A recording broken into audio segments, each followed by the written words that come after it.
232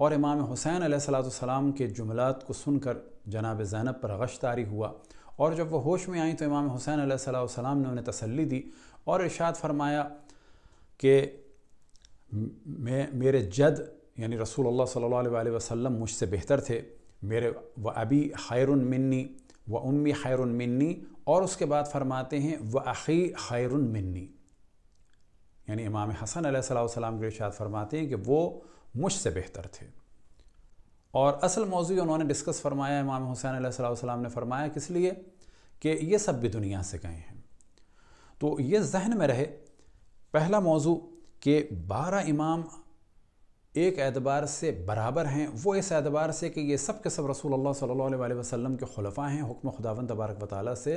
منسوب ہوئے۔ آپ کے یہاں بھی روایات ہیں 12 خلفاء کی، 12 عمرہ کی۔ اب یہ اور بات ہے کہ آپ کے تمام محدثین پریشان ہیں کہ یہ 12 کون ہیں، کوئی کسی کو شامل کرتا ہے، کسی کو شامل کرتا ہے، حتیٰ یہ کہ یزید پلیت ملعون کو بھی شامل کر دیتے ہیں۔ اس موضوع کو بھی انشاءاللہ تفصیل سے ڈسکس کریں گے کہ یہ 12 خلفاء، یہ 12 امیر کون ہیں رسول اللہ صلی اللہ علیہ وسلم کے۔ البتہ اتنا بتاتے چلیں کہ خلفاء رسول اللہ کی جو تعداد رسول اللہ صلی اللہ علیہ وسلم نے ارشاد فرمائی، اور بخاری اور دیگر کتب کے اعتبار سے، مسلم کے اعتبار سے، وہ نہ 4 ہے نہ 5 ہے، وہ ہے 12۔ اور یہ بھی ذہن میں رہے کہ یہ جو شور ہے خلفاء راشدین کا کہ وہ 4 تھے، یہ بھی بالکل 100% غلط ہے۔ خلفاء راشدین خود اہل سنت کے حساب سے 5 ہیں کہ جن میں سے آخری 6 مہینے خلفاء کے جو تعداد ہے 5 ہیں، اور آخری 6 مہینے جو خلافت ہے وہ امام حسن علیہ السلام کی ہے، خود علماء اہل اور محدثین اہل سنت کے مطابق۔ بس یہ اہل سنت کو یاد رکھنا چاہیے کہ خلفاء راشدین 4 نہیں ہیں بلکہ 5 ہیں، اور 5ویں کو چھپایا جاتا ہے کیوں کہ معاویہ نے اجماع نہیں کیا۔ اب اگر ایسا ہے تو پھر تو مولا علی کو بھی انکار کرنا پڑے گا ماننے سے، کیونکہ حضرت عائشہ نے نہیں مانا، اور پھر حضرت عثمان کو بھی مائنس کرنا ہوگا کیونکہ ان کو بھی حضرت عائشہ نے نہیں مانا، اور مولا علی کو بھی معاویہ نے نہیں مانا، تو پھر تو آخر میں رہ جائیں گے صرف 2۔ پس خلفاء راشدین در حقیقت اہل سنت کے نزدیک ہیں 5، لیکن رسول اللہ صلی اللہ علیہ وسلم نے جن کا ذکر فرمایا ہے وہ ہیں 12۔ اب یہ ذہن میں رہے کہ یہ جو انہوں نے ارشاد فرمایا کہ اسی وجہ سے نہیں ہے کیونکہ معاویہ سے امام حسن نے صلح فرمائی، تو ایسا بالکل غلط ہے۔ یہ نص کے ذریعے سے ہیں، یہ رسول اللہ صلی اللہ علیہ وسلم کے فرمان کے مطابق ہیں۔ اب سوال یہ پیدا ہوتا ہے کہ یہ باقی اگر امام حسن کی نسل سے ہوتے تو آپ کیا کرتے؟ تو کوئی اور اعتراض اٹھا دیتے۔ البتہ ذہن میں رکھیں کہ باقی جتنے بھی ائمہ ہیں، یعنی امام زین العابدین علیہ السلام کے بعد جتنے بھی ائمہ ہیں وہ امام حسن کی نسل سے بھی ہیں، امام حسین کی بھی نسل سے ہیں، کیونکہ امام زین العابدین علیہ السلام کی زوجہ تھیں حضرت فاطمہ بنت حسن، لہٰذا باقی ائمہ دونوں ائمہ کی نسل سے ہیں۔ اور وہ روایت کہ جو آپ کے یہاں امام مہدی علیہ السلام کے بارے میں ہے، وہاں پر ان کے والد کا نام حسن ملتا ہے، اور وہ حسن 2 اعتبار سے اس کو دیکھا جا سکتا ہے اس نام کو، کہ اگر امام حسن مجتبی مراد ہیں امام زمان کے امام حسن کی نسل سے ہیں تو یہ بات بھی صحیح ہے، امام زمان علیہ السلام، امام مہدی علیہ السلام امام حسین کی نسل سے بھی ہیں، امام حسن کی نسل سے بھی ہیں، اور اگر آپ کی اس روایت کو دیکھا جائے تو ان کے والد کا نام بھی حسن تھا، یعنی امام حسن عسکری علیہ السلام۔ اب یہ کہ ہم سب کا ذکر یاد رکھیں کہ برابر کرتے ہیں، امام حسین کا ذکر بھی اتنا ہی کرتے ہیں جتنا امام حسن کا ہے، لیکن ایک فرق کے ساتھ امام حسین کا ذکر ہم شہادت کے اعتبار سے زیادہ کرتے ہیں۔ اب آپ ممکن ہے کہیں کہ ایسا کیوں ہے، تو اس کا ایک جواب بہت ہی سادہ سا یہ ہے کہ آپ کے والد بھی سب سے زیادہ جو شہادت بیان کرتے تھے وہ امام حسین علیہ السلام ہی کی بیان کرتے تھے، تو کیا ان کو بھی معاویہ سے بغض تھا؟ تو یہ تو جواب آپ ارشاد فرمائیے گا، اللہ ان کے درجات بلند فرمائے۔ وہ امام حسین کا ذکر فرماتے تھے اور کثرت سے فرماتے تھے، اور بلا شک امام حسن سے زیادہ مجالس وہ امام حسین ہی کی پڑھتے تھے، اور اس کی وجہ یہ ہے کہ ان کے مصائب منفرد ہیں حتیٰ تمام انبیاء اور حتیٰ خود رسول اللہ اور مولا علی اور امام حسن اور باقی ائمہ کے درمیان۔ اسی طرح سے یہ ذہن میں رہے کہ آپ کے یہاں بھی روایات مصائب امام حسین سب سے زیادہ ہیں، خصوصاً کون سی روایات کہ جس وقت رسول اللہ صلی اللہ علیہ وسلم کی آغوش مبارک میں امام حسین علیہ السلام کو دیا گیا، اس دن سے ملائکہ کا نزول ہوا۔ رسول اللہ صلی اللہ علیہ وسلم پر مختلف ملائکہ نازل ہوتے تھے اور خبریں دیتے تھے، بتاتے تھے امام حسین علیہ السلام کی شہادت کے بارے میں۔ لہٰذا امام حسین علیہ السلام کی قبر کی مٹی بھی لا کے آپ کو جناب جبرائیل نے عطا فرمائی، اور وہ مٹی آپ نے حضرت ام سلمہ سلام اللہ علیہ کو دی۔ حضرت ام سلمہ سلام اللہ علیہ جب عصر عاشور سو رہی تھیں مدینہ میں، تو انہوں نے رسول اللہ صلی اللہ علیہ وسلم کو خواب میں دیکھا کہ ان کے سر میں خاک ہیں، آنکھوں سے آنسو جاری ہیں۔ آپ نے گھبرا کے سوال کیا کہ اس گریے کی وجہ کیا ہے، تو آپ نے فرمایا کہ کربلا میں میرے حسین کو قتل کر دیا گیا ہے۔ آپ فوراً گئیں اور جا کے اس صندوق کو کھولا جہاں پر وہ مٹی جو آپ کو رسول اللہ صلی اللہ علیہ وسلم نے دی تھی، اور فرمایا تھا کہ اس کو اپنے پاس رکھو، اور جب یہ خون میں بدل جائے تو سمجھ لینا میرے حسین کو قتل کر دیا۔ تو یہاں سے پتہ چلتا ہے یہ سارا اہتمام رسول اللہ صلی اللہ علیہ وسلم کی جانب سے امام حسین علیہ السلام ہی کے لیے تھا۔ اور اس موضوع پہ روایات آپ کے یہاں بھی بہت بڑی تعداد میں ہیں، اور دعا ہے کہ ایک دن آپ ان روایات کو جمع کریں اور امام حسین علیہ السلام سے محبت کا ثبوت دیں، اور ان تمام روایات کو بعد میں اہل سنت کے درمیان لائیں اور ایک سوال اٹھائیں کہ یہ اتنی روایات کیوں ہیں امام حسین علیہ السلام کی مظلومیت کے بارے میں، کہ جنہیں ملائکہ بار بار رسول اللہ صلی اللہ علیہ وسلم کی خدمت میں لا کر پیش فرماتے تھے۔ اور اسی طرح ذہن میں رہے کہ جب حضرت ام سلمہ سلام اللہ علیہ نے رسول اللہ صلی اللہ علیہ وسلم کو خواب میں دیکھا گریہ کرتے ہوئے، تو یہ بھی ذہن میں رہے کہ شیعہ سنی دونوں کتابوں میں ہے کہ جو بھی رسول اللہ صلی اللہ علیہ وسلم کو اگر پہلے سے پہچانتا ہے اور خواب میں دیکھے تو وہ رسول اللہ صلی اللہ علیہ وسلم ہی ہیں، کوئی اور نہیں ہو سکتا۔ بس معلوم ہوا کہ امام حسین پر گریہ ایسی سنت رسول اللہ صلی اللہ علیہ وسلم ہے کہ وہ سنت کہ جسے آپ نے امام حسین کی ولادت کے وقت بھی انجام دیا، اور اس وقت انجام دیا کہ جب مصائب نہیں پڑے تھے، اور ان کی شہادت کے وقت بھی انجام دیا۔ بس اتنی منفرد سنت ہے امام حسین علیہ السلام پر گریہ۔ اب جو آپ نے فرمایا تھا کہ اس کو دوبارہ ذکر کریں، 28 صفر امام حسن علیہ السلام کی شہادت کا دن ہے، اور اس سے پہلے رسول اللہ صلی اللہ علیہ وسلم کی یوم شہادت ہے، کیونکہ آپ کو زہر سے قتل کیا گیا۔ اور اسے آپ سرچ کر سکتے ہیں انٹرنیٹ پر کہ تمام دنیا اسلام میں جہاں بھی اہل بیت علیہ السلام کے چاہنے والے ہیں، بہت ہی زور شور سے رسول اللہ صلی اللہ علیہ وسلم کی شہادت اور امام حسن علیہ السلام کی شہادت کو مناتے ہیں۔ بس اس پر آپ خود ہی دقت کریں اور کوشش کریں کہ اپنی غلط فہمی کا ازالہ فرمائیں۔ اب یہ ذہن میں رکھیں کہ امام حسن علیہ السلام بھی امام حسین کے امام تھے، اور یہ جو آپ نے فرمایا کہ معاویہ کی صلح کی وجہ سے ہم امام حسن کا ذکر نہیں کرتے، جو آپ نے کھلی تہمت لگائی، تو وہ صلح کہ جو معاویہ کے ساتھ امام حسن نے برقرار کی تھی، تو صلح کی بھی بیک گراؤنڈ یاد رہے کہ در حقیقت وہ ایک سیز فائر تھا۔ وہ معاویہ کہ جس نے چوتھے خلیفہ سے آپ لوگ یہ کہتے ہیں جو خلفاء کو برا کہے وہ کافر ہو جائے گا، جو خلفاء سے جنگ کرے وہ کافر نہیں ہوتا، عجیب بات ہے۔ اور اس نے تو مولا امیر المؤمنین پر جو لعنتوں کا سلسلہ معاویہ نے شروع کیا تھا، وہ تو سالوں چلا، اور پھر آپ فضیلت دیتے ہیں عمر ابن عبدالعزیز کو کہ اس نے لعنتیں آفیشلی رکوائیں، لیکن رکی نہیں تھیں، یہ تو چلتا رہا سلسلہ۔ اور ابھی بھی آپ دیکھیں جو یزیدیت زندہ باد کے نعرے لگے، اس میں در حقیقت علی مرد آباد کے نعرے چھپے ہوئے تھے۔ تو یہ جو آپ نے کہا، اس سے اندازہ ہوا کہ آپ بہت دقت نظر نہیں فرماتے۔ تو امام حسن امام حسین کے بھی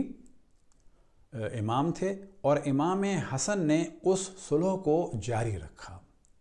بس اگر اس صلح کی وجہ سے ہم امام حسن کا ساتھ چھوڑ دیتے تو ہمیں امام حسین کا بھی چھوڑنا چاہیے تھا، کیونکہ 50 ہجری میں معاویہ کے ذریعے سے امام حسن کی شہادت ہوئی، اور 50 سے 60 تک معاویہ کا دور تھا، اور امام حسین اسی زمانے میں تھے، اور انہوں نے امام حسین ہی کی طرح سے صلح کو جاری رکھا۔ لہٰذا ہم یہی کہتے ہیں کہ اگر امام حسن ہوتے اس دور میں تو وہ یہی کرتے، اور اگر امام حسن ہوتے کربلا میں تو وہ وہی کرتے، کیونکہ دونوں کے لیے رسول اللہ صلی اللہ علیہ وسلم کا ارشاد ہے، الحسن والحسین امامان قام او قعدا، یہ دونوں کے دونوں امام ہیں، چاہے ایک صلح کریں اور چاہے ایک قیام فرمائیں۔ اب یہ جو آپ نے قیاس کیا یا بالآخر جو بھی کیا کہ شیعہ اس وجہ سے، تو آپ نے کہیں صلح امام حسین کی مخالفت کسی شیعہ کے منہ سے سنی ہے؟ ہم تو کثرت سے کہتے ہیں کہ امام حسین علیہ السلام نے اپنے دور کے باطل کو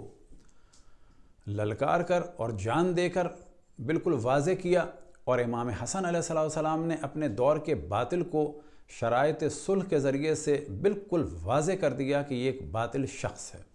اب ہم کو ڈسکس کرتے ہیں معاویہ سے جو امام حسن علیہ السلام نے صلح فرمائی۔ تو پہلی بات یہ واضح رہے کہ صلح کوئی یہ دوستی اور محبت کی نہیں تھی، یہ اس جنگ کو بڑھایا جا رہا تھا کہ جو جنگ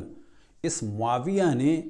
آپ کے چوتھے خلیفہ اور رسول اللہ صلی اللہ علیہ وسلم کے نفس اور جان مولا امیر المؤمنین علیہ السلام پر مسلط کی تھی، اور اس جنگ کی ابتدا در حقیقت حضرت عائشہ نے فرمائی تھی۔ مولا امیر المؤمنین پہ جنگ کی، یہ اور بات ہے کہ حضرت عثمان کے لیے بھی فرماتی تھی اقتلوا نافل فقط کفرا،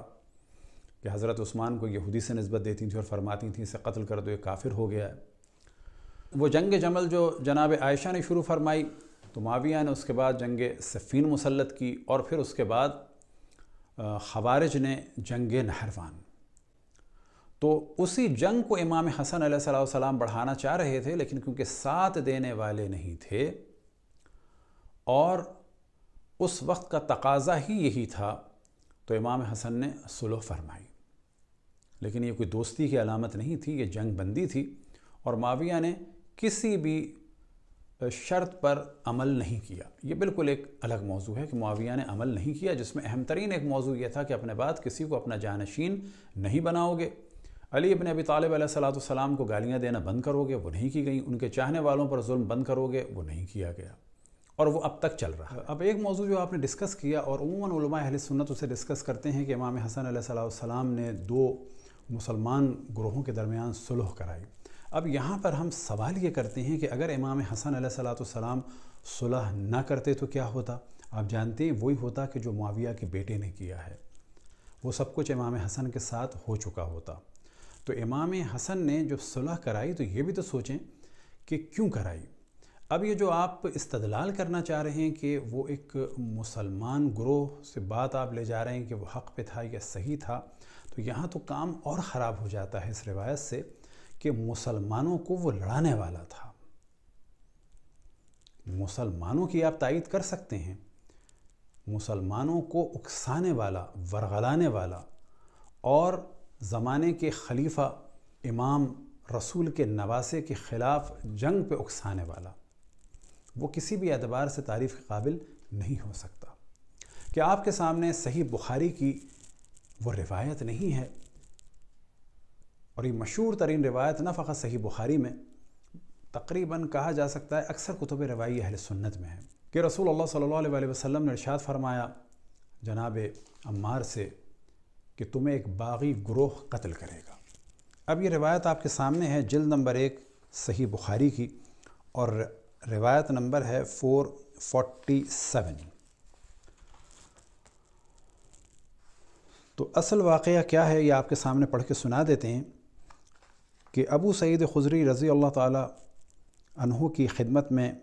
جاؤں اور ان کی احادیث سنوں۔ ہم گئے، دیکھا ابو سعید رضی اللہ عنہ اپنے باغ کو درست کر رہے تھے۔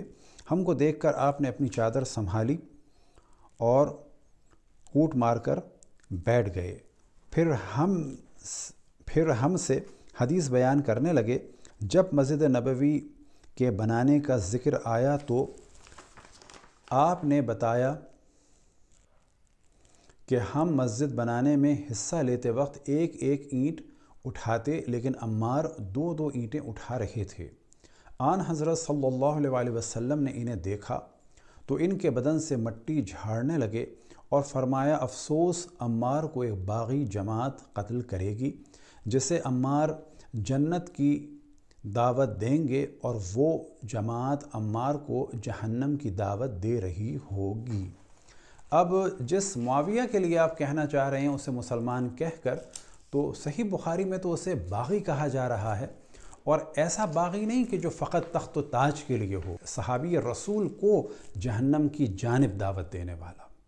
تو اب عام مسلمانوں کے لیے کتنا خطرناک ہوگا۔ اور یہی عیناً روایت صحیح بخاری جلد نمبر 4 صفحہ نمبر 277 حدیث نمبر 2812 میں،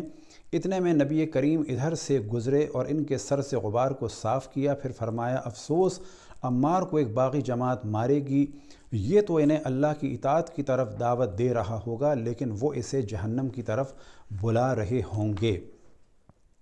حضرت عمار بن یاسر کے فضائل و حالات بیان ہو چکے ہیں۔ یہاں مراد جنگ صفین ہے جس میں یہ حضرت علی کے ساتھیوں میں سے تھے اور 35 میں یہ وہاں ہی 93 سال کی عمر میں شہید ہوئے۔ آن حضرت صلی اللہ علیہ وسلم نے ازراہ شفقت و محبت ان کا سر گرد و غبار سے صاف کیا، اس سے ان کی بہت بڑی فضیلت ثابت ہوئی اور باپ کا مقصد بھی ثابت ہوا۔ تو اب یہاں پر واضح ہوا کہ آپ جس کا دفاع کرنا چاہ رہے ہیں وہ مسلمان گروہ کو ورغلانے والا سردار تھا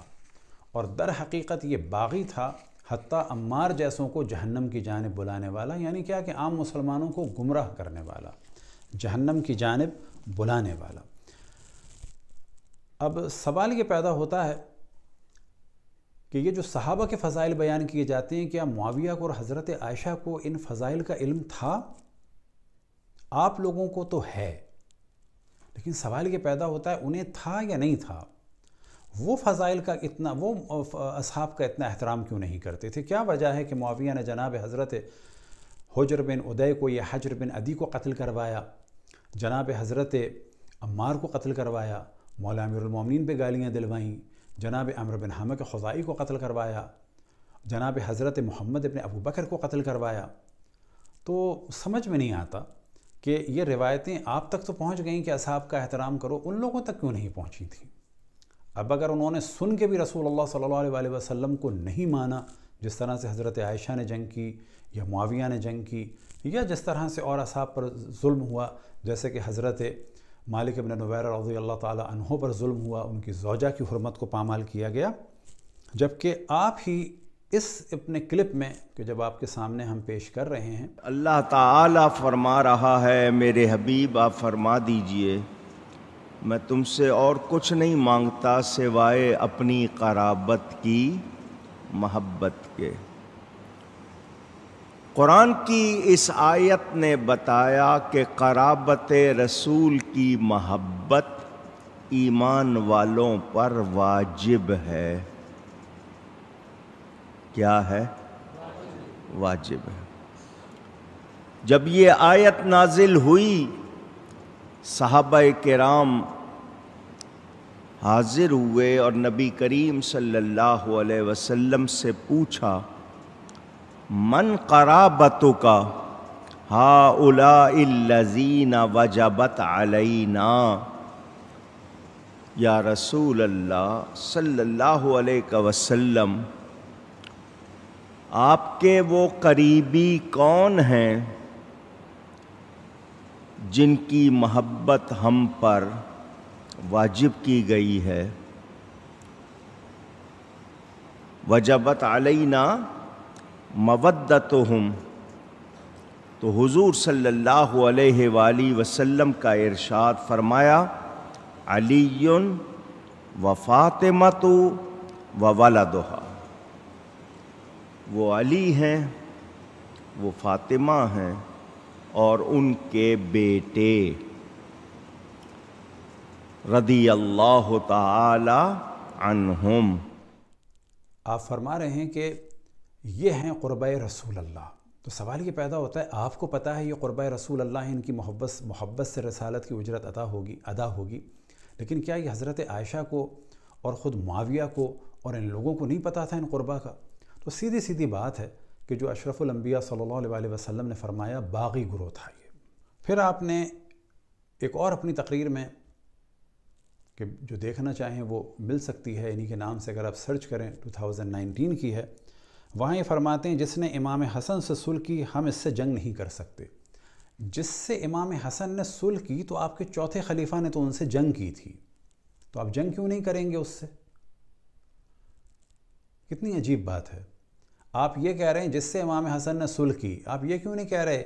کہ جس سے امام حسن نے صلح کی، مجبوری میں صلح کی، اور امام حسن کے والد سے اور چوتھے خلیفہ سے اس آدمی نے جنگ کی تھی؟ تو آپ کو تو جنگ کرنی چاہیے چوتھے خلیفہ کی سیرت اور سنت پر عمل کرتے ہوئے۔